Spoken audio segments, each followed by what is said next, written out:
May 9th Planning Commission meeting for Ascension Parish will please come to order. Madam Secretary, will you please note that all commissioners are here tonight. Please rise for the Pledge of Allegiance.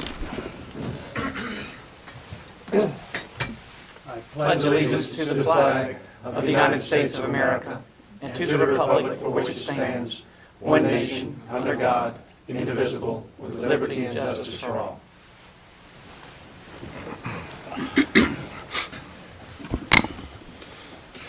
Madam Secretary, if you'll start the introductions of the staff so that everyone here knows who works on their behalf. Stacy Webb, Secretary for Planning and Development. Lindsay Manda, Legal Advisor to the Planning Commission. Ricky Compton, Planning and Development Director. Jeffrey Lewinberger, the planner. Tim Ward, Engineering Department. LaVarn Bourgeois, Building Official. Tori Crosby, Engineering Department. Thank you. And I'd also like to thank Councilman Slatterly from District 4 for attending. The chair has no comments tonight.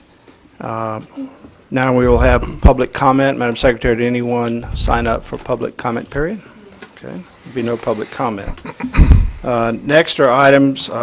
First item is to approve, amend, or deny the minutes of April 11th's meeting. Entertain a motion for approval or denial. Move to approve. Mr. Callender? Second. Second. All in favor? Aye. Those are approved. Next will be a public hearing to either approve or deny the following family partition, a Sloan Young property. Do we have one representing the applicant? Good evening. Clint Whitmall, representing W.J. Whitmall Surveyors, asking for Planning Commission approval on the family partition of Sloan Young. Could you speak up just a little bit, sir? Yeah, let me see if I can adjust this. There you go. There we go. Ask for Planning Commission approval on the family partition for Sloan Young. This plat was approved sometime back. What happened was, and I think we provided a letter stating what happened. The transfer documents didn't get recorded in time, although they are recorded. They didn't get recorded in time. And so what we're asking for is for the Planning Commission to approve the plat as it was approved before, so that we don't have to do a revision and therefore cost the client even more money to have the document that is recorded changed to show a revision date or changes to the plat that has already been approved. Staff recommendation? We are recommending approval of the plat, but contingent on the 3 comments that you see in your packet. Basically, they're asking for a variance for the T turnaround because at the end of their servitude of passage, they are not providing a T turnaround as it is right now. We're recommending approval to that T turnaround because it's a driveway servitude and thus will only be accessing one lot. So staff feels that variance is acceptable. The second comment that we had was that they're not showing a 12.5-foot setback on both sides of the driveway servitude, and we feel that they, by ordinance, there needs to be a setback, and so we feel that that setback should be shown. And then our final recommendation is basically right now, if you look at the plat, it's lot 6B2B has frontage along Highway 44, but it does not have the 90 feet of frontage that's required by the zoning code, and so we're saying that frontage should be removed, and so and basically, so let me go to the plat here so I know what I'm. So basically, lot 6B2A would be the only lot fronting all of Highway 44, and 6B2B wouldn't be fronting 44. If 6B2B were to be fronting 44, we feel that it should have all 90 feet of frontage, or should go before the Board of Adjustments to get a variance for that, because the family partition doesn't allow for a variance for frontage along a public road like that. And those are our 3 recommendations. Okay. So our choices are to deny the applicant what he just asked, or approve it conditional on these things. Correct. And are you willing to accept approval? Well, can on I these respond, things? please? Certainly. Sure. Let's address the first one. The setbacks are already in the ordinance, and therefore, although they're not shown, no one's going to build anything inside the 30-foot servitude of passage. It is dedicated for that. Therefore, it doesn't need a setback because it's already encumbered by that. So that would solve the setback issue. The utility servitude, it does have a utility servitude within the 30-foot. And so it actually has use of a 30-foot utility servitude. 30-foot of utility servitude, 12-foot wide along Highway 44. Oftentimes, the only place, if we're running in similar family partitions, if we're running a 12-foot utility servitude to rear lots, we're able to stop at that lot line. You don't, as long as it has access, as long as it reaches the lot, you don't need one to go all the way down there. That is the point of having the 30-foot of frontage. So the utility servitude comment, it actually has a utility servitude on the property of 6B, 2B. On the comment not fronting along Louisiana Highway 94 unless the proper frontage is given to the lot, correct, that is ownership that goes out to 44. It is encumbered by the 30-foot servitude of passage. Because we are here, we're asking for the variance because it's a servitude of passage that compensates for the required frontage along 44. In eliminating that, what did you really do? So you take out the 30-foot and you rewrite, what have you done? Think about it in a sense. We haven't done anything. We still got a 30 servitude of passage.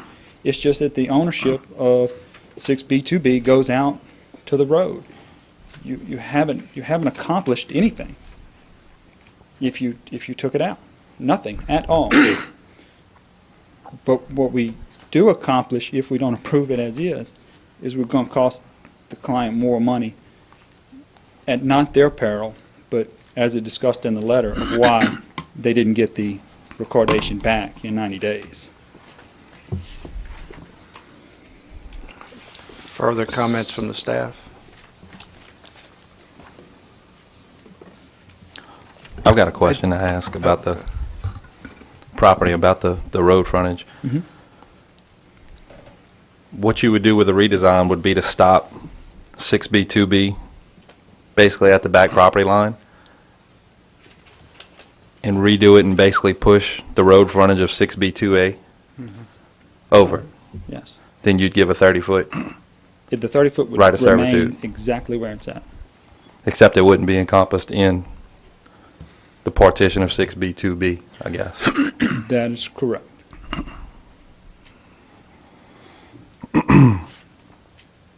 I just don't know the reason. Is there just a reason, or is it just because we feel that that's because y'all have the right to grant that variance? Y'all have the right to grant that variance. If there's a reason for it. And again, staff just feels that since that lot is fronting along Highway 44, that's in the zoning code that any lot that fronts along a public highway needs to have 90 feet of road frontage, and the Planning Commission can't grant a variance for that. So it would need to go through that process instead. Who would grant the variance? The Board of Adjustments. Board of Adjustments grants that? No, that's not true, but y'all have the right to grant that variance, absolutely. Y'all have the full power to do so. Well, not, Well, not according to him, but I can tell you you do, because this is a variance. Can we get legal? Do we have that? not that we're saying we want to, but there's a question of Right. legality here. Typically, these issues do go to the Board of Adjustments. Typically. Typically, there's a reason the Board of Adjustments that exists. For that To grant purpose. variances Okay. of this type, yes. It seems like there's a right way and a wrong way to do it, and it seems like, to me, from what I know about this, it looks like giving a right of servitude, access to servitude or servitude of access along 6B2A would be the way it's normally done, I guess, or I don't know if that's a... Well, we're going to go with consistency, and we need to go with a whole new set of rules, because we're not consistent, I can assure you, in our regulations or interpretation of. You mean like there's variances been We have all given? kind of different variances, absolutely. there's. with less than 90 foot of If you want to quote say servitude. it's typically done, that's fine, but it's not always done.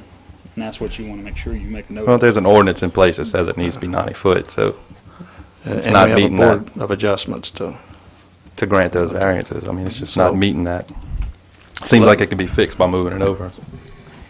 I was simply going to state that the Board of Adjustments will make their decision on whether or not they determine if there's a hardship, if there's a reason why Lot 6B, 2B cannot have 90 foot of frontage, and there's not any significant trees or drain, there's not some hardship that would present that lot from having the required amount of frontage. And what we typically see is a hammerhead up at the front. They'll grab 90 feet of frontage, they'll come back to the building line, Right. and then it'll zig back over to grab just the servitude of access back to that back lot. And that's what we're saying, is a lot that is created that fronts on a public road must have 90 feet. Otherwise, it needs a variance to accomplish that. so the decision before the commission is to either approve or deny the applicant's request.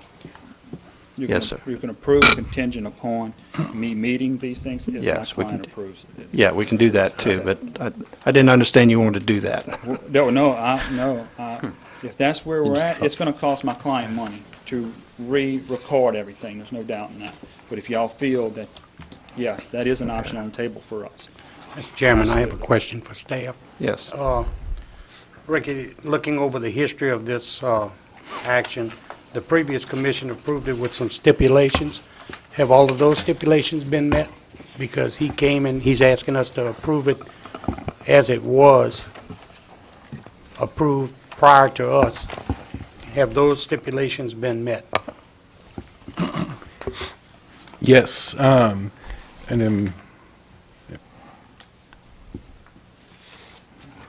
yes, all three of those, all those three of the stipulations have But- been met. He's correct. Well, it with looks those. like, I noticed but it looks like it was, staff recommends approval of the partition contingent on all the comments being addressed, and the Right. comments were the same comments as you gave tonight, right? Yeah, correct. So they haven't met. They have not. The staff made their comments and they made their recommendations, but if you look a little bit further down, when the planning commission made their motion, they had additional contingencies to approve on. So there were different things happening there because staff made their recommendations, but then the planning commissions made their subsequent recommendations when they made their approval. Okay, I don't- What about this 40-foot private access servitude that we had recorded under the last meeting minutes from October 12th, 2011? State that again. It said before that it would be accessed by 40-foot private access servitude. I'm not seeing 40 foot anymore. It looks like something has changed. We had recommended, since it was only, that servitude's only accessing one lot, that it be reduced to 20 feet, because in our ordinance, we allow for a 20-foot private servitude access to go back to just one lot. So we recommended that it got reduced from 40 feet to 20 feet at that point, and they have done so for this submission. But on the previous submission, they were showing a 40-foot, they might have even been showing a 30-foot, but it's been reduced to 20 feet now, as per our ordinance. So it sounds, pardon me, we have action that was done by the previous commission, and the only issue for that was a delay in recording it, Yeah, correct? Correct. In fact, I have a PC number on the plat until the date was noticed, so it was about to be signed, but All right, so we have that issue, then we have the revised, or the a restatement of the recommendation from last time, but the commission did approve this contingent on some things that have been met, correct? So looking at that previous commission action, it looks like item A was addressed, item B was not addressed, item C was addressed, and item D was addressed. Our recommendations to the commission are that their recommendations. Mr. Quintmont spoke that you do have the ability to grant some variances. Lot width is not one of them. Sometimes the commission chose to take our recommendations, sometimes they didn't. And that's what you see here is one of those times. So, But regardless, the ordinance does state it has to be 90 feet, 60 feet, excuse me. 90. 90 feet if it fronts a public road, and it doesn't currently meet that specification, and it is our belief that that should go to the Board of Adjustments, or we can approve based on the recommendations. yes, sir. Okay? With all that being said, someone want to make a motion either to approve, I'm sorry, thank you. Keep reminding me of that. Are there any public comments in regard to this issue? No one has signed up? Okay. The public comment period is ended. Of the options that we have, either to deny the request, to approve it based on the staff recommendations, and to send it on to, or to suggest that he go to the Board of Adjustments. What is the pleasure of the commission? I'll recommend that we approve this request and recommend to the Board of Adjustments that they grant the variance to the lot frontage and stipulate the other requirements of the staff. Does that Okay. make sense? Is that clear? Not quite. Okay. Well- You approve, your I'm recommending motion is approval of this and based on the contingent upon the contingency staff's recommendations, being met. but recommend to the Board of Adjustments that they allow this variance. And with regard to a lot frontage on Highway 40, I'm sorry, what is it, Highway 44? Do I hear a second to that motion? Second. All in favor? Aye. Aye. Any opposed? Nay. Nay. We have one nay. Josh? Yes. Yes. I have a question. Yes. Do we want to phrase the motion in such a way that the applicant doesn't have to come back if the Board of Adjustment denies his variance request?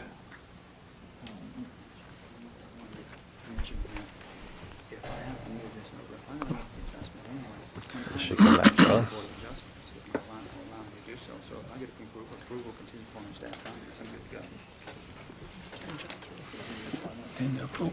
I'm not sure. Right. You'll go ahead and confer with each other. And that's- They give me approval contingent upon these.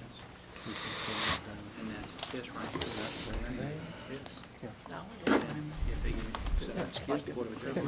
Yeah, that's fine. Yeah.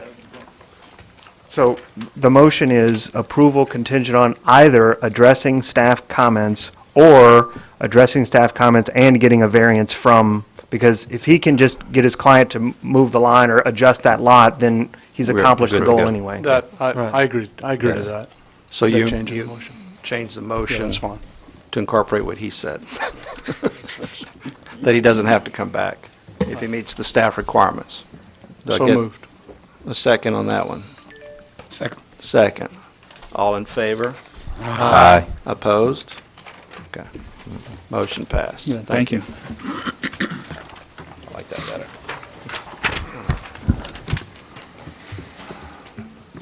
Okay. Next is a public hearing to approve or deny the following preliminary subdivision plat, East Creek Shadows.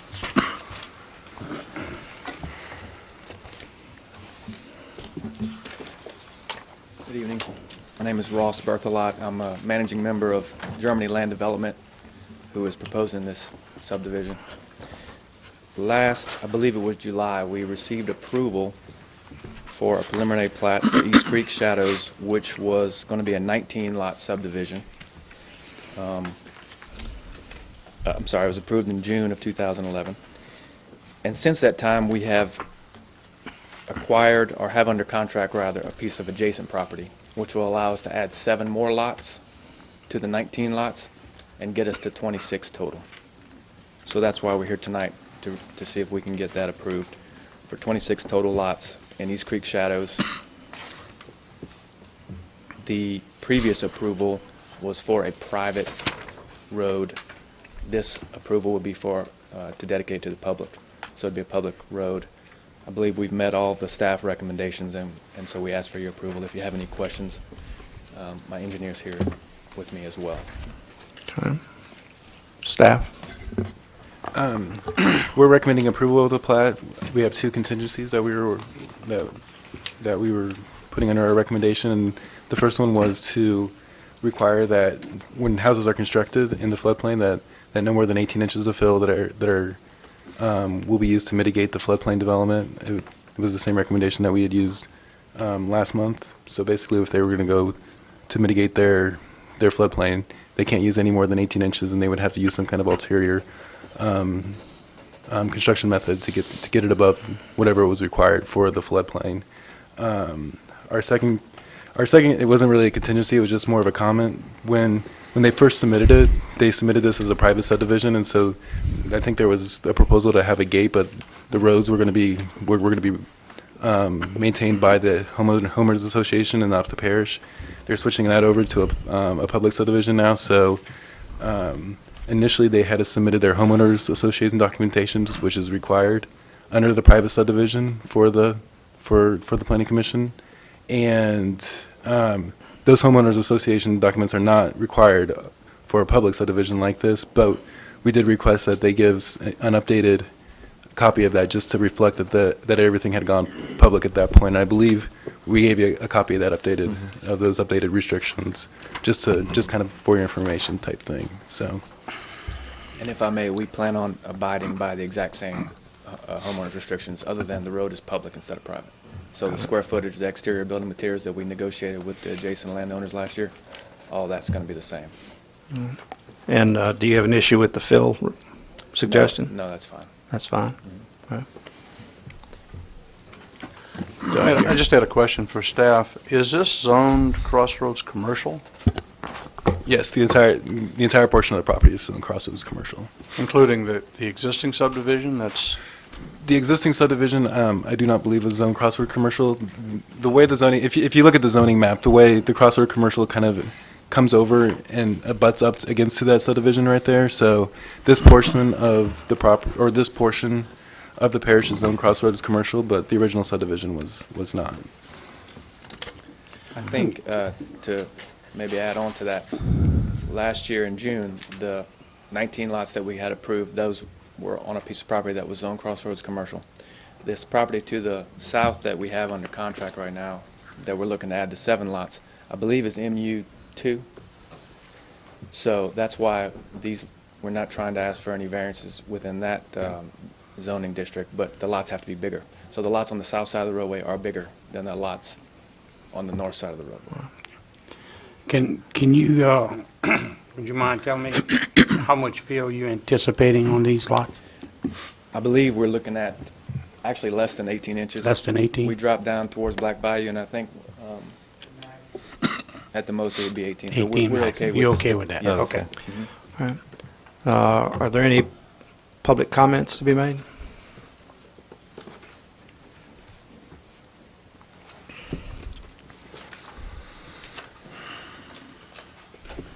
Billy Aguilar, 15482 Allen Highway, Prairieville. The comment about the 18 inches of fill is not an ordinance. It's a recommendation by them, and it shouldn't be a requirement on these subdivisions that they can only have a maximum of 18-inch fill. The fill is covered in the drainage ordinance at this time, and until they make that an ordinance that you can only put 18 inches of fill on a lot, because we're going to run into situations where you got a ditch that's in a floodplain, and if you can't put over 18 inches of fill, you can't get to the property. So I think it's totally inadequate for them to require a subdivision not put over 18 inches of fill in it, unless it's in an ordinance. Thank you. You said you had your engineer here. I'd like to ask you to give us a quick overview of mitigation efforts in a standard subdivision, especially as it pertains to a huge rain event like we had last week. Sure. Mitigation in regards to the floodplain fill, what it is basically you have a certain volume you have to store that, basically it's a 100-year flood.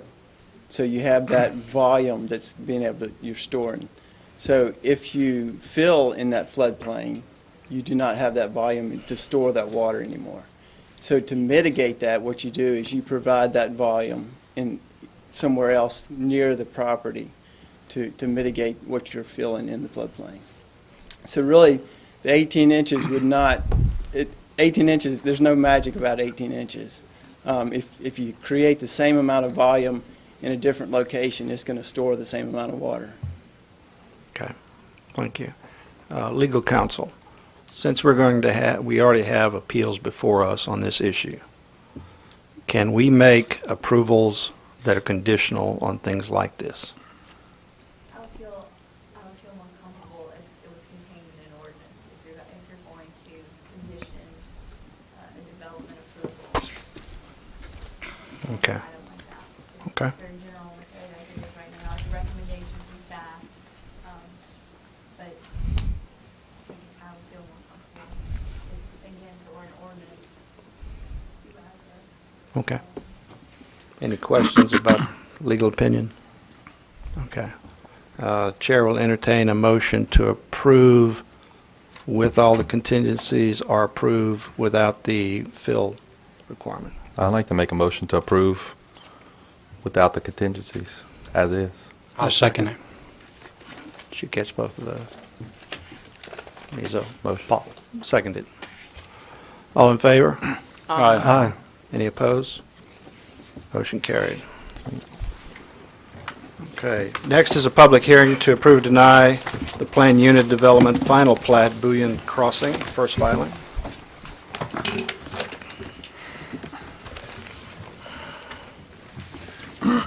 Good afternoon. My name is Derek Murphy at Quality Engineering and Surveying, representing Bullion Crossing Development, LLC.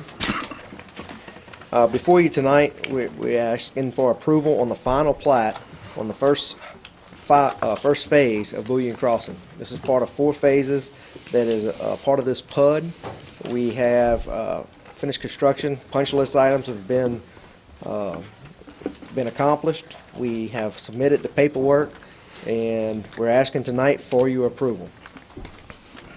I'm here to answer any questions that anyone may have. Could you give us just a general description of what the first phase is? The first phase tonight is the main drive, Marketplace Road, going up to the proposed school, as it is a proposed school now because the school board has purchased that lot in the back, and also the road to the left. It's 65 lots out of 218 lots that'll be the total package. So basically, it's the first 65 lots, the main road, and then one road to the left. And these are all commercial lots? No, these are residential. Those are residential? Yes, sir. Single family? Single family, yes. And do you agree to meet the 2 recommendations that the staff had? Yes. Yes. Do y'all have any other comments to that? Any public comment? Hearing none, entertain a motion for approval. I had one other question. Does this phase include the tie-in to Swamp Road? No, it does not. That'd be a future phase. Phase, okay. Entertain a motion then for approval or denial. Move make approval. Gasper, I'll second. second. Mr. Bishop. All in favor? Aye. Any opposed? Motion carried. Thank you. Thank you, sir. Next is a public hearing to recommend approval or denial to the Parish Council the following servitude revocation: the Perkins Oak subdivision, lots 162 to 193.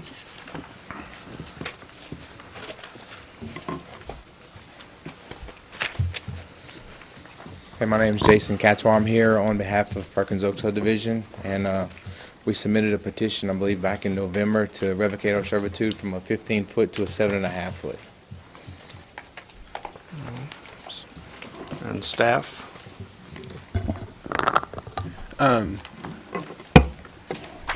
They're just like you said, they're requesting the revocation of their servitude in the back of the rear lots.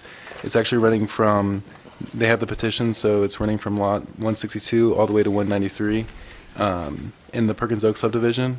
And right now, the Department of Public Works has no objection to the revocation. It is a drainage servitude, so that's the only letter we collected. And you guys, the Planning Commission, is making a recommendation to the council whether to revoke their request or not. So you have no objection, since the Public Works had no objection? Correct. Okay. All right, then we'll, excuse me, any public comment? Hearing none. I'm sorry. Daniel Satterley. Oh, we do have. Oh, I'm sorry. Good evening, Commissioners. I'm shocked that this is before you this evening. Having sat in your seat as a commissioner in 2011 when Mr. Katori put this forward in front of the Planning and Zoning Commission, we discussed two major issues that night. One is in front of you again, that's the encroachment of the drainage servitude, and we had a similar recommendation as you received tonight that that wouldn't be a problem. During the discussion, however, we learned, and I don't see it in your packet, that the shed was also on a building setback line. That's a serious issue as well. Without going into other discussions, which if you like, I'd be willing to answer questions on, there were other objections as well. I believe it's in your packet, Mr. Dalton made a motion, seconded by Mr. Esnord, and then with a unanimous decision, 7-0, this request was denied. Thereafter, I believe it went to the Parish Council, unanimously denied there as well. All members present with the chair abstaining. Now, this applicant called me after I was seated as a councilman in District 4 and told me that Mr. Compton told him he could put this application back in. But rather than put it back in, which I was confused, how could that happen if it's already been turned down at two different official bodies? Instead of asking for all 32 of the lots, just for the 7.5 feet behind his particular property. What he told me was the truth, and I have no reason to deny Mr. Katori's road. Mr. Compton told him that he needed to get his councilman's support, which would be me, and if that didn't help, that he needed to talk to Councilman Chris Lohr as chairman of the parish, newly appointed chairman of the parish council. I've discussed this with Mr. Lohr and other of my councilmen and told them how unhappy I am that this type of thing happens, that we would be actually called by people and asked to go against LDC codes, especially after they've been turned down, as I said, twice. Truth be known, this applicant told me on the phone that he built this without a license permit. I verified that with our building inspector, Mr. Laverne Bourgeois, and that he was actually given, and he showed me pictures before this meeting, stop work orders, big red signs telling him to cease and desist. And now he's here again. I ask you, why is staff still recommending approval? I'm looking at your packet because I'm given the same thing. Okay, surely everyone knows the LDC code, and it says no objection, as you've just asked from DPW, to the revocation. But is there any reason why? Now, you folks have said you want reasons why, and I commend you for that, and I see that you've been getting them. I don't see them here this afternoon. I'd like to also look at the minutes and review that briefly with you. If you turn the page in your packet, you'll see that Mr. Milton Kluwat, one of my fellow commissioners at the time, asked about what's the purpose for this revocation of the servitude. Mr. Katori answered that he'd like to one day build a shed back there. Well, that wasn't very truthful that night either, because the shed was already in progress. I know I went out, as I did to all properties as a commissioner, and visited and saw it under construction.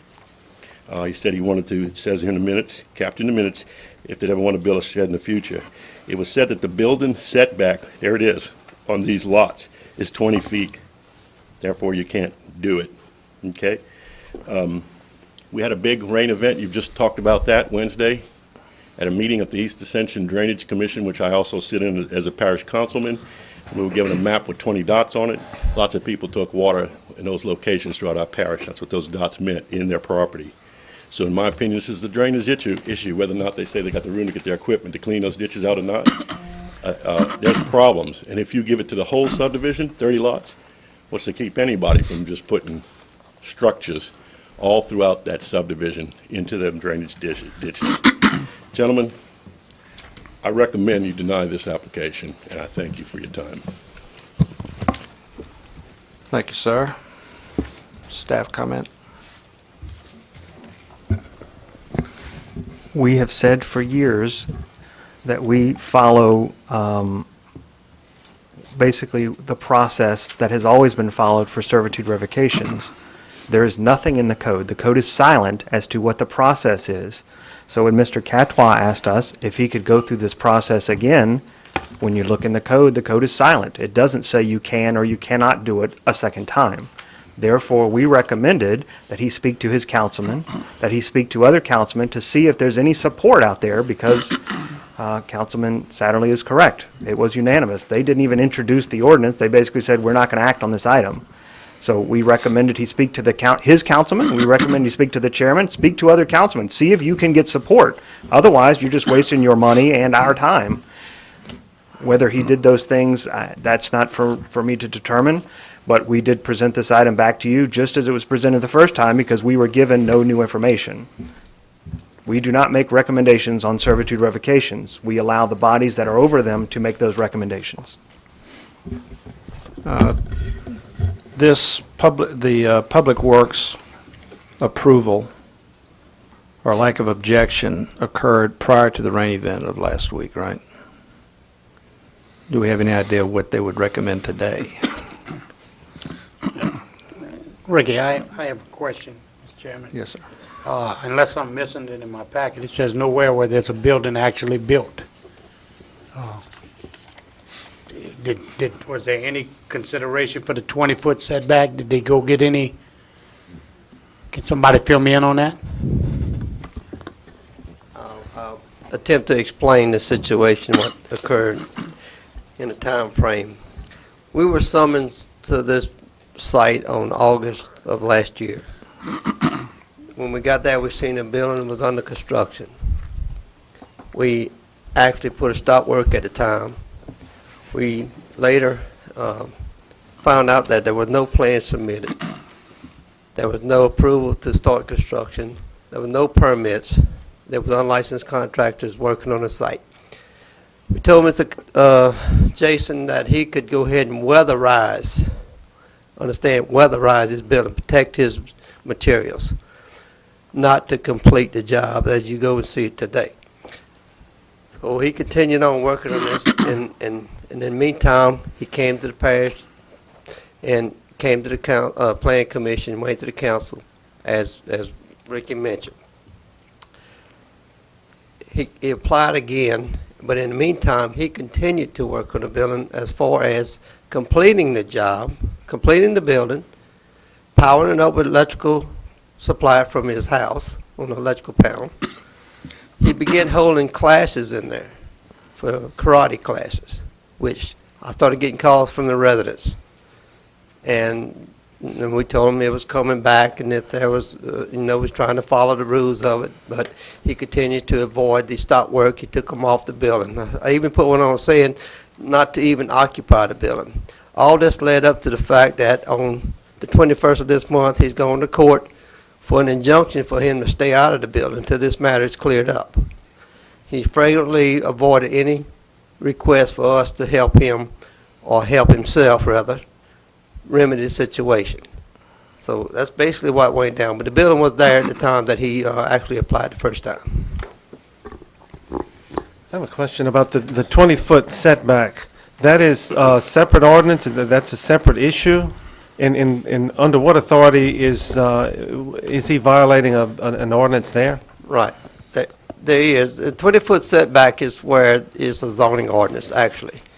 And if the gentleman would have supplied us with the proper plan, the site plan, we would have, and shown the building to be in those setbacks, we would have rejected him and told him he couldn't build there. He actually had another carport there that he tore down to make room to place this building here. Not only is he encroaching on the drainage servitudes, he's encroaching into the setback, the 20-foot setback, and the side 5-foot setback. So even if we granted revoked the drainage servitude, he would still not be allowed to build the building? Well, he would have to go to the Board of Adjustments and seek a variance from them if they were to allow him to keep the building. If not, those areas that are encroaching need to be taken out. Yes, sir. Mr. Calendar. Staff, help me with this. My understanding, Section 17-4038 servitudes states that minimum standards on either side or the rear must be 7.5 feet on either side of the property line for a total of 15 feet. Am I correct? That's servitudes. The actual servitudes, our code says that upon engineering review, I believe, I don't have it right in front of me, but upon engineering Yes. review, that a 15-foot servitude needs to be located in the rear, and typically that straddles the lot line in the back. Yes. But that's upon engineering review. Now, obviously, this property went through that, and then there was a servitude established in the rear of the property, and and that's why it's here today. So Is there an adjacent or parallel servitude Yeah. behind the other properties? Another A cer- 15 Drainage foot, yes. servitude? Mr. Councilman Satterley, thank you for your comments, too.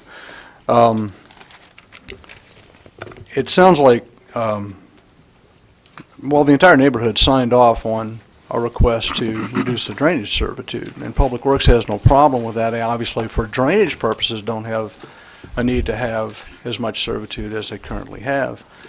I wouldn't have a problem with reducing the drainage servitude. It doesn't sound like it solves his problem at all. That's another issue. I'm not sure it's an issue that comes before this commission. Maybe it is. Maybe it's a zoning issue. But even if we were to,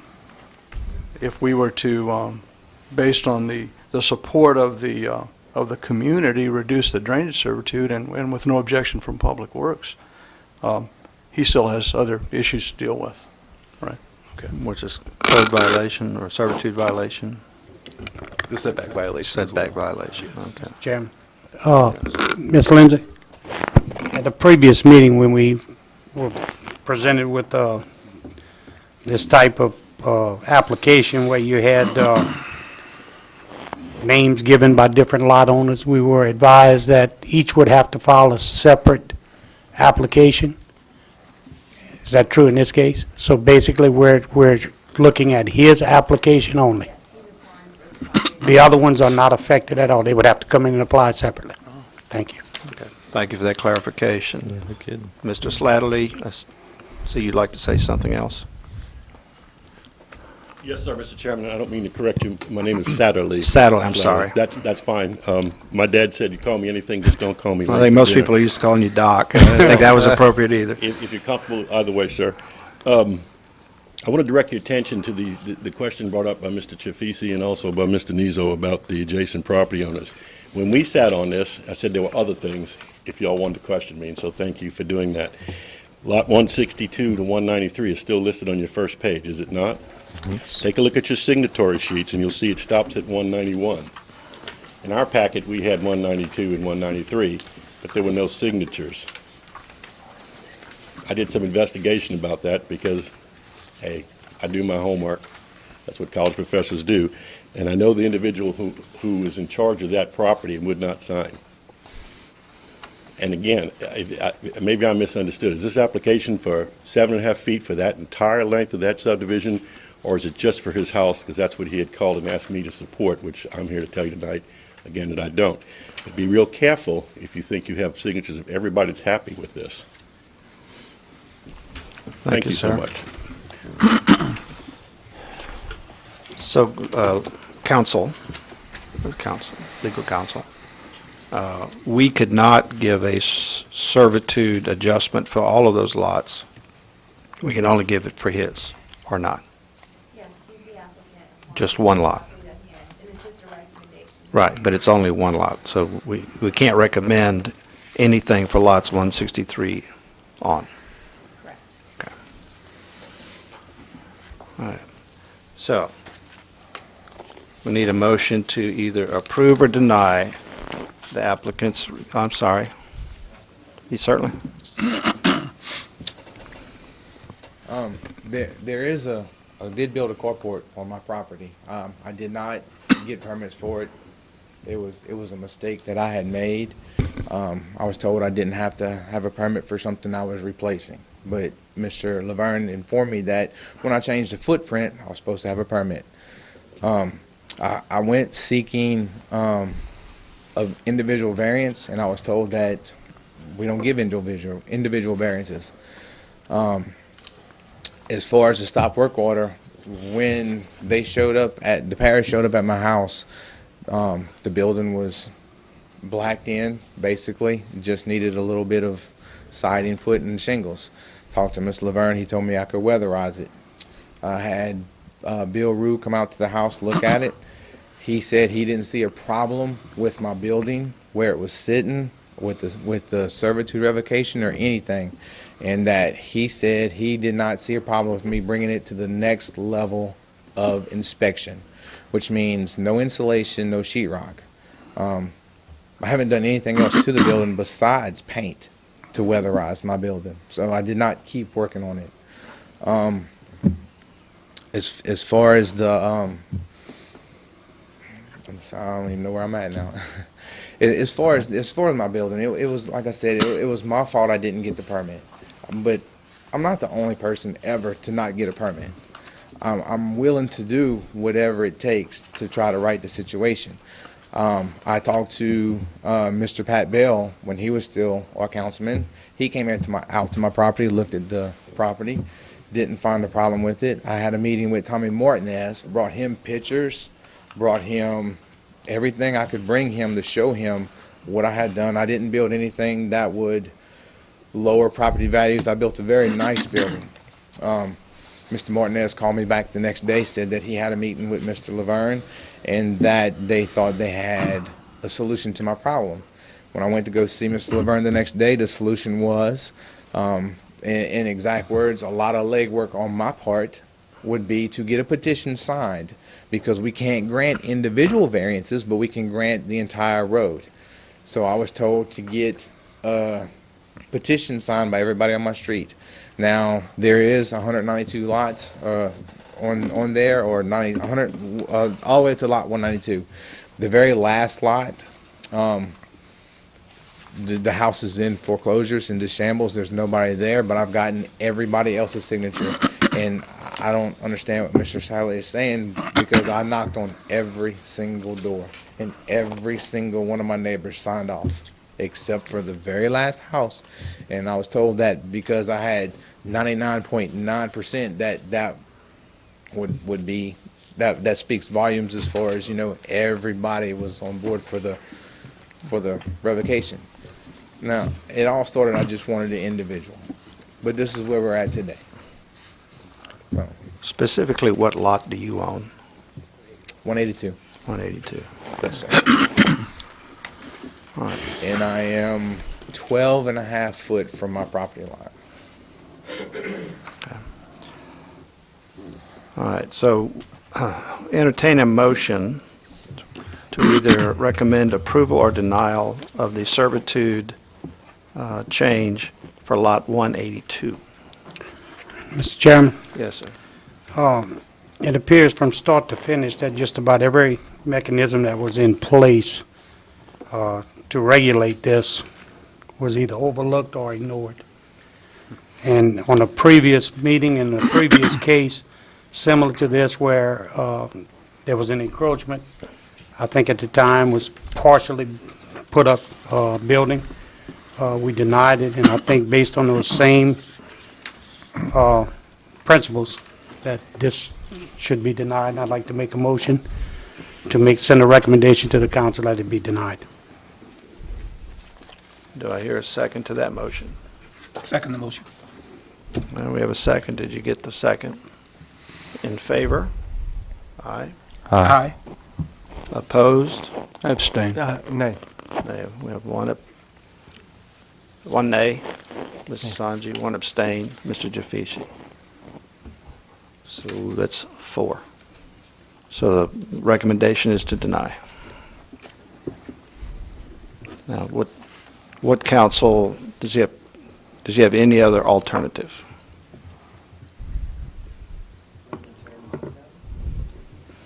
Okay. That's a separate issue. Okay. Sorry, sir.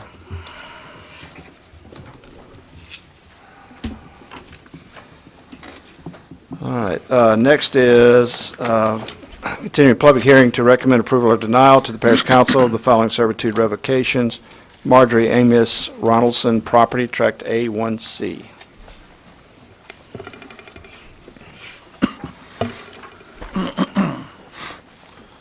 Commissioners, Derek Murphy with Quality Engineering and Surveying. Last month I came before y'all and asked for a deferral to this month. After talking to our client today, we're asking to permanently take this off as of right now instead of deferring. I apologize for the time. Thank you. Do we have to take any action to remove it? No? Okay. Thank you, sir. Next is a public hearing to recommend approval or denial to the Parish Council revisions to the Parish Unified Land Development Code.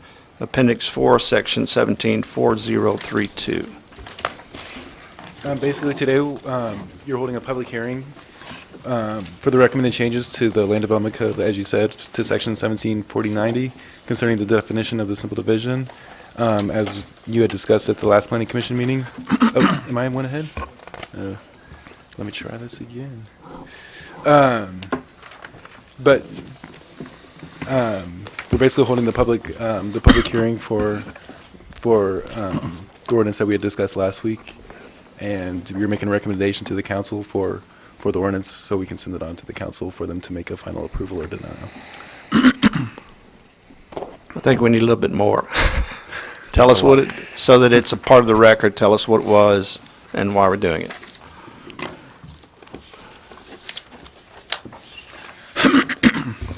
Currently, the subdivision regulation restricts divisions of lands on roads less than 18 feet in pavement width, which is still considered a substandard road in the subdivision ordinance. This restriction applies to both major and minor subdivisions, which would include simple divisions and family partitions. This restriction requires the developer to acquire additional right-of-way, which has been proven illegal in other jurisdictions. The proposed language that we have here would remove that problematic wording while ensuring that the road is to our parish standard. It will also allow simple divisions and family partitions to be divided on roads less than 18 feet in width. Is there any public comment? Any questions of the commission? Why was that 60-foot right-of-way requirement put in the first place? Do you all have any idea? 60. Oh. Why was that problematic requirement put in the first place? The actual requirement, because the 60-foot is what our parish standard is for a regular road. And so basically what our ordinance was originally saying was that if a subdivision were to take place off a road that was less than that standard, that they would have to acquire the additional right-of-way, probably so they could expand the road to the parish requirements someday. So it was incumbent upon the developer to acquire that right-of-way? The ordinance put it incumbent on the developer. What the rewording of this would be is the developer could still do it, but we're not requiring them to do it in order to develop their subdivision.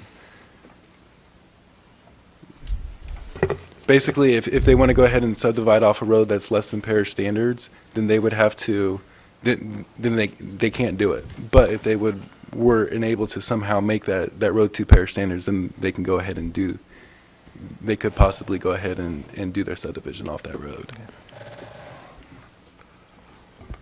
Any other questions? If I was speculating, I would speculate that they copied that from some other ordinance, and the unintended consequence was the idea that someone would have to go out and secure right-of-way. I would imagine that the ordinance was originally intended to read something along the lines of, if the road you're fronting on is less than 60 feet, we want you to provide us enough right-of-way to give us 60 foot. So if you've got 1,000 foot of frontage on a road that's only 40 feet wide, we want you to dedicate 20 feet so that we can, at a future time. I just think it was an unintended consequence with bad language that they probably copied from some other ordinance. Okay. Any other questions? Okay, a motion to recommend approval or denial? Public hearing? I'm sorry, public comment.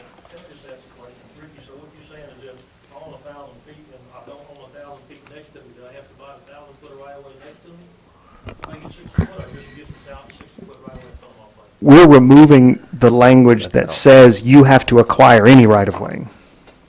Because currently the code reads, considering any proposed major or minor subdivision with exits on any street which is less than 18 feet wide of asphalt, concrete, or other hard surface, the developer shall secure a 60-foot right-of-way along the street from his development to a street designated by the Department of Public Works in and for the Parish of Ascension Engineering Review Agency and approval of the Ascension Parish Planning and Zoning Commission. So if you were trying to develop something on Cannon Road right in the middle, we could require you to secure 60 feet of right-of-way all the way to 431 in order to approve your project. We're removing that language and simply saying you cannot build a major subdivision on a road where the pavement is less than 18 feet wide.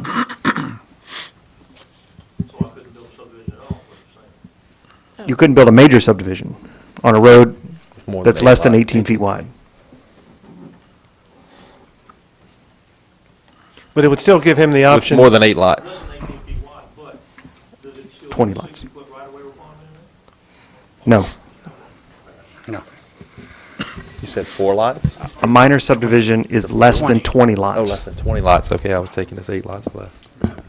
You get into other requirements at 8 to 9, you have sewer requirements and other things, but a minor subdivision is less than 20 lots, a major is 20 lots or more. Okay. Any public comment? Any other questions? A motion to recommend approval or denial of? I so move. I To second. approve. To approve, okay. Second, Mr. Bishop. All in favor, aye? Aye. Any opposed? Motion carried. Next is Appendix 4, Section 174090, definition, simple division. This one is also a carryover from the last meeting when we had a discussion, and basically, we're making, the commission's making a recommendation to the council for approval or denial of this ordinance change. Currently, our simple division is defined as a subdivision of 8 or less lots that front along a public road and follow all provisions of the subdivision ordinance. These divisions can be signed by the chairman or his designee. However, there are several divisions that are not defined as a simple division, but follow the simple division process. They currently follow the simple division process. This includes divisions that move property lines, combine lots, and other such matters. The following proposed language, or the following language that's in your package, defines more definitively the types of divisions that don't require a public hearing, but can be approved at staff level under the simple division process.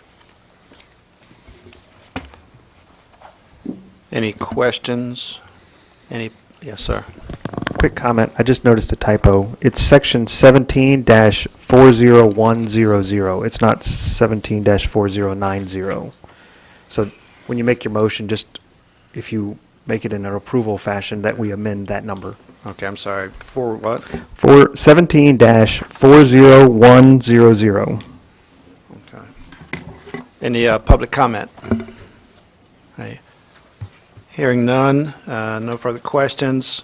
I'll take a motion to recommend or deny this change in definition for section 17-40100. I move that we make the change. There we have a motion to recommend approval. I'll second. Second, Mr. Nizo. All in favor, aye? Aye. Hearing no opposition, consider it approved. Public hearing to approve or deny the following appeal of decision application.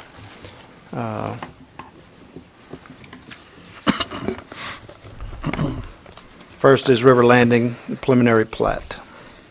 Good afternoon again, Derek Murphy with Quality Engineering and Surveying. Would you like to just take a chair there and stay? I feel like it sometimes, I'll tell you. Well, as y'all know, on April 11th, this commission approved the preliminary plat for River Landing subdivision with the stipulation that no more than 18 inches of fill be utilized for building pad sites. During the public hearing, we explicitly objected this being a stipulation for the development of this property. The Ascension Parish Development Code is comprised of past ordinances enacted by the governing body of Ascension Parish. Section 17507 discusses certain criteria to enable one to fill within a floodplain, but does not limit the amount of this fill. Specifically, it reads, any volume of fill placed below the base flood elevation shall be compensated for and balanced by a hydraulically equivalent volume of excavation taken from below the base flood elevation. Filling with it on floodplain is always causes concern in regards to its effects of surrounding watershed. This is why the Development Code addresses this concern with mitigation. Floodplain mitigation is a common practice in this parish as well as others. Projects have been approved in Ascension Parish using these techniques since its original induction. We ask tonight that you reconsider just putting a stipulation on the preliminary plat that limits the amount of fill to 18 inches on this property. As a development of this property will require more than 18 inches of fill in order to make it sustainable. Thank you, sir. Any staff comment? Any other public comment? Lindsay, if you would restate my question earlier. Your opinion is you would feel much more comfortable if we did not deny things or make things conditional unless there was an ordinance. Absolutely. Okay. Mr. Chairman? Yes.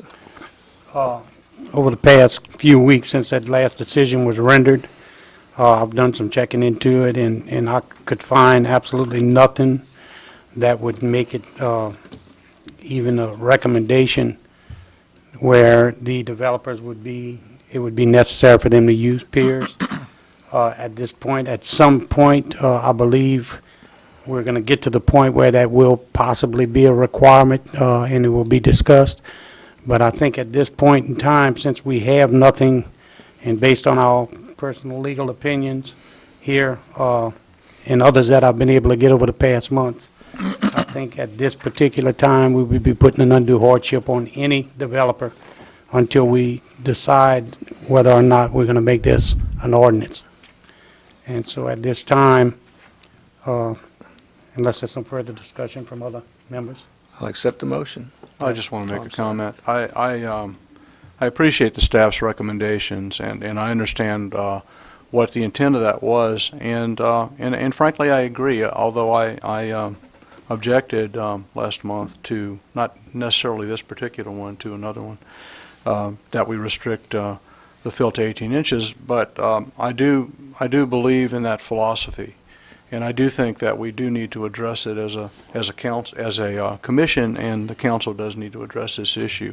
I would like to see us have an ordinance that we could rely upon to make these decisions, because right now it's admittedly an arbitrary number. So I'm done. Paul, if you want to make your motion. Anyone else? Okay, I'd like to make the motion that until such time as we can either come to a decision on an ordinance that would require it, that we follow the procedures that we've been following over the years and in the past history of this parish, and we reverse our decisions, and if it's going to save some time on the next application, next appeal. Let's just take one at a time. Just so y'all, just so you know, I mean, obviously, if we do it for one, we're going to do it for other, but I would like to make that motion. Okay, In regards to this particular development. Now, my question is, we can approve, this isn't a or is this the approval? Okay. We have a motion to approve the appeal of this one. Do I hear a second? I second. Mr. Fisi, all in favor, aye? Aye. Any opposed? No. Motion carries. Appeal is granted. Thank you very much. Next is public hearing for an appeal on the shadows at Manchac. Applicant here. You don't even have to come up, I don't believe. Just wave to us. Is there any public comment?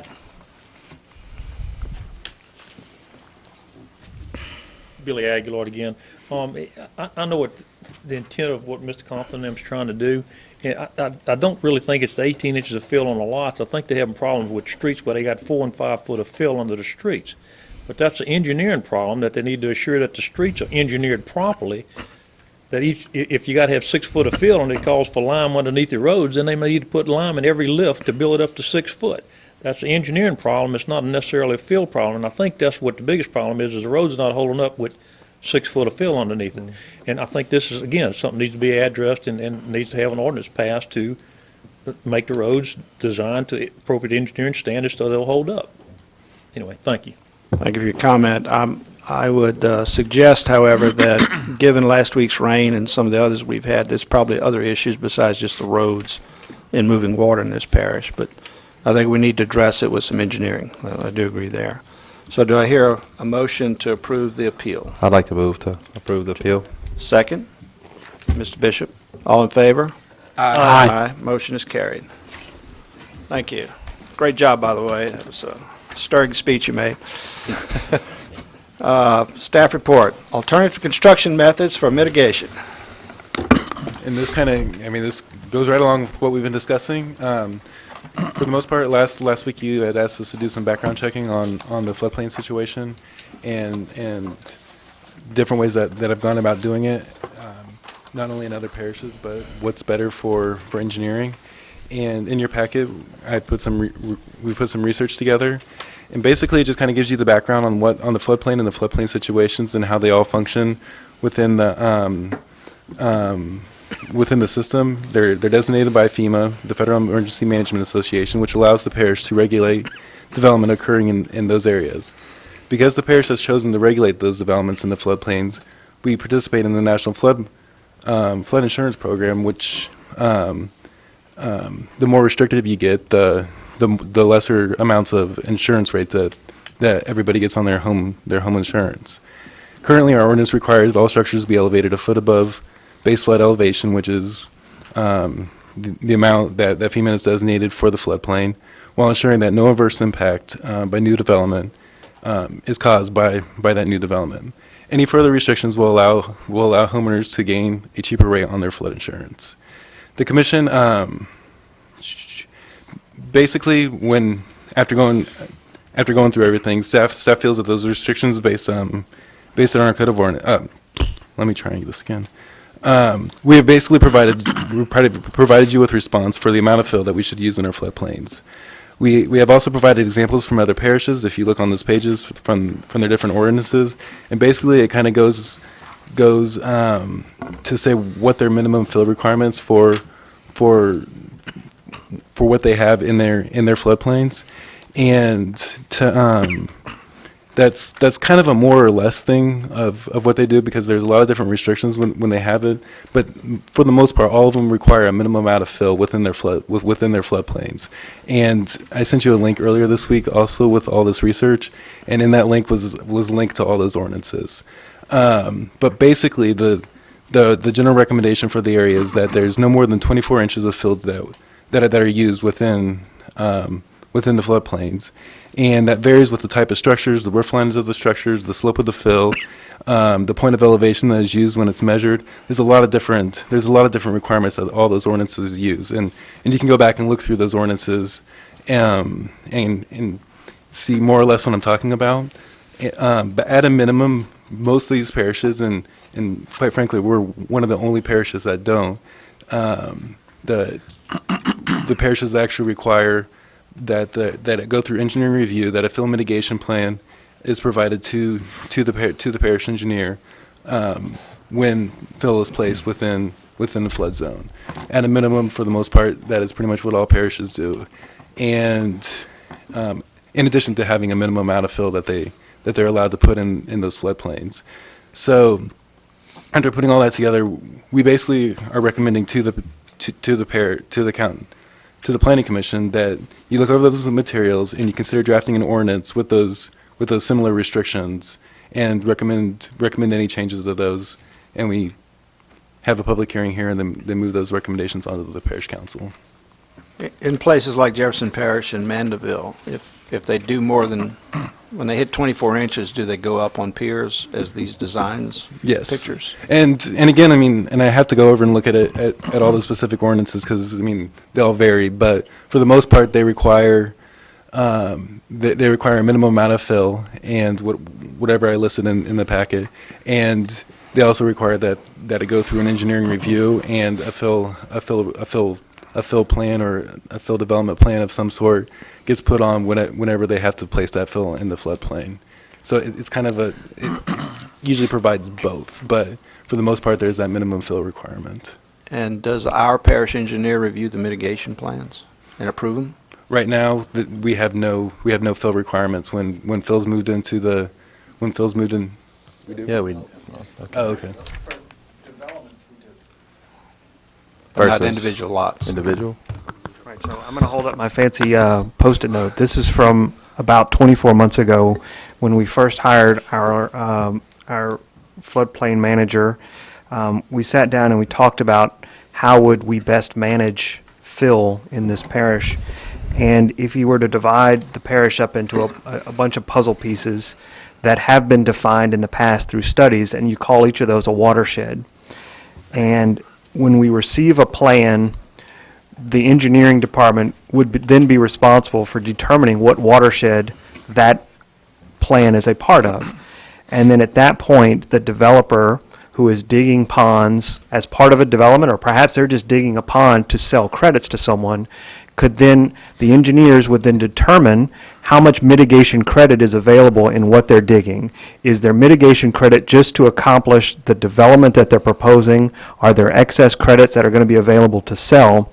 And then at that point, we get into the idea that the parish comes into a management system of managing these floodplain mitigation credits, sometimes the wetland mitigation banks, things like that.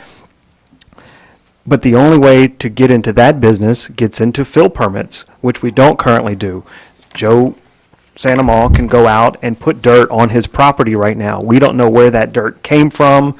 We don't know ultimately what his ultimate elevation is going to be. We do not require fill permits in this parish.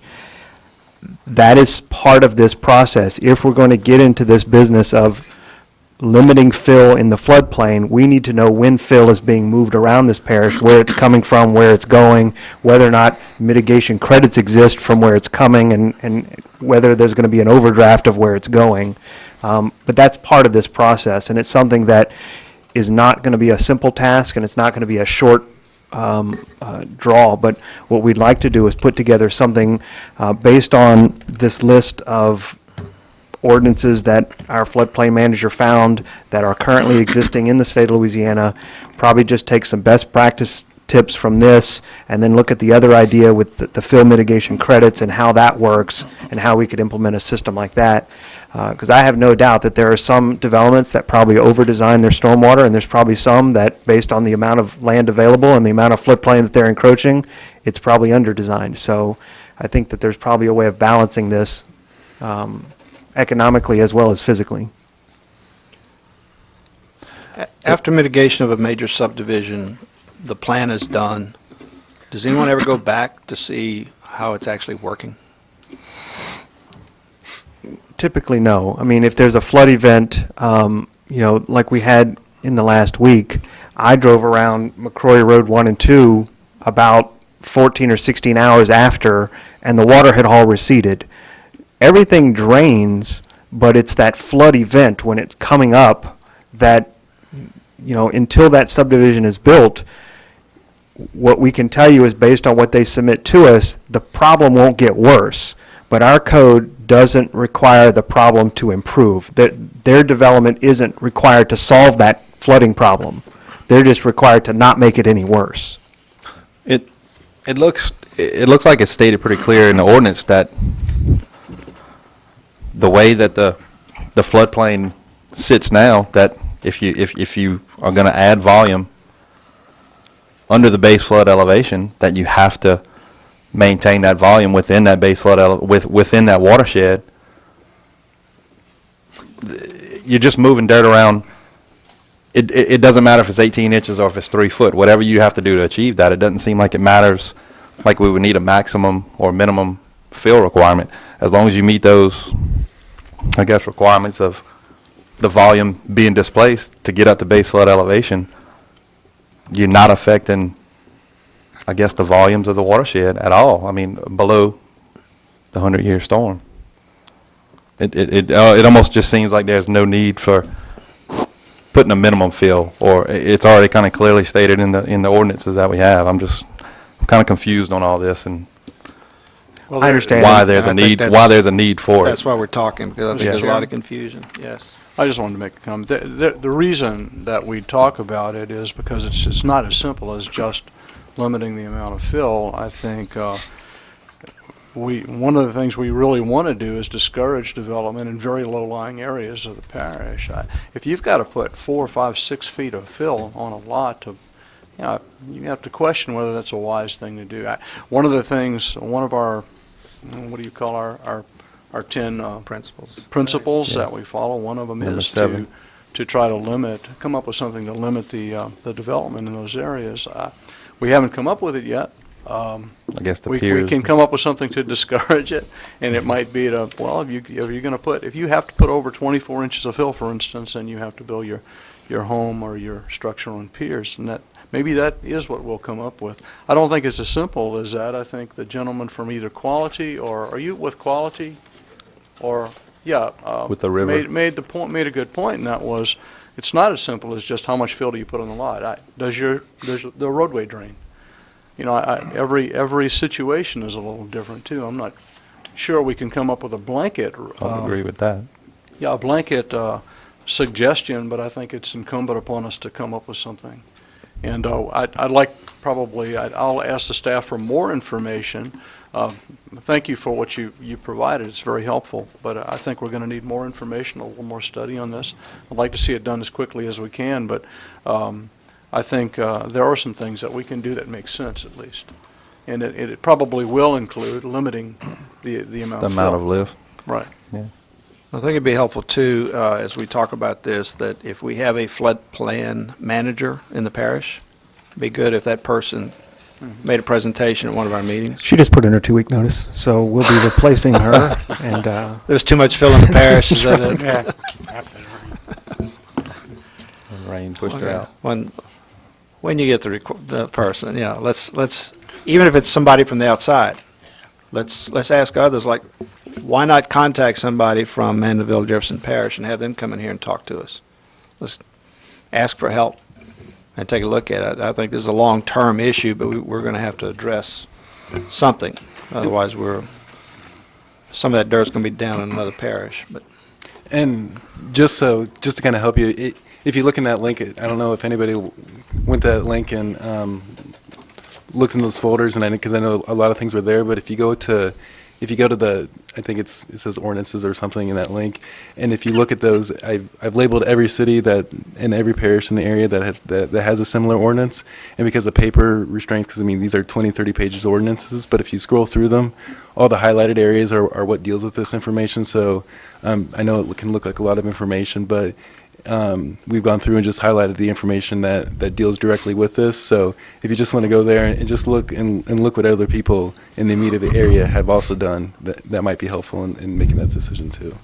Well, I think with some of the weather we've had here and elsewhere, like Lafayette and other places, everybody has an issue with water.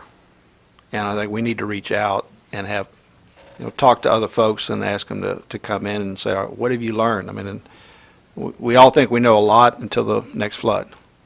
And then we find out we didn't know quite as much. I think for the betterment of the parish, we're going to have to address that. So expect this to take a long time, but we're going to keep asking for information and education. And let's engage developers and engineers wherever we can. Any other discussion on this staff report?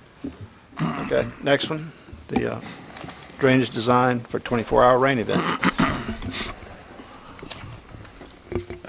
This item is up for discussion for the first time. Tonight, the Parish Engineering Department is requesting an amendment to the subdivision regulations to Section 1740-45A of the Land Development Code. Basically, this is clarifying that the design criteria that is used when designing a drainage plan for development shall utilize the current 24 inches of rainfall event as determined by the current technical papers established by the National Weather Service. This is already identified in Section 1750-13A. However, 1740-45A conflicts with this requirement. So the proposed amendment tonight for discussion will make these two regulations match to clean up the discrepancy. So this is to give us more protection? It's to basically clean up the discrepancy between the drainage ordinance and the subdivision ordinance, is correcting those two numbers, because right now they're conflicting. Mr. Chairman, I've dealt with technical paper 40 for many years, or especially early on in my career, and it's been around for a long, long time. And it is unusual to design for a 10-year 1-hour event. A 10-year 24-hour event is fairly common. That the amount, I guess the amount of rainfall does occasionally change. It takes them a long time to readjust those numbers. But technical paper 40 has been around a long time. It's a standard. I think this is a good change. Any issue? I know we have some developers here. Any comment one way or the other? Just curious. Okay. Is this ready for us to go to? You recommending we go to a public hearing next month on this subject? All right. We'll entertain a motion to put this item as a public hearing for the next meeting. So moved. Ms. Nizo moved. I'll second. Sanji, all in favor? Aye. Any opposed? Any other business of any kind? Meeting is adjourned.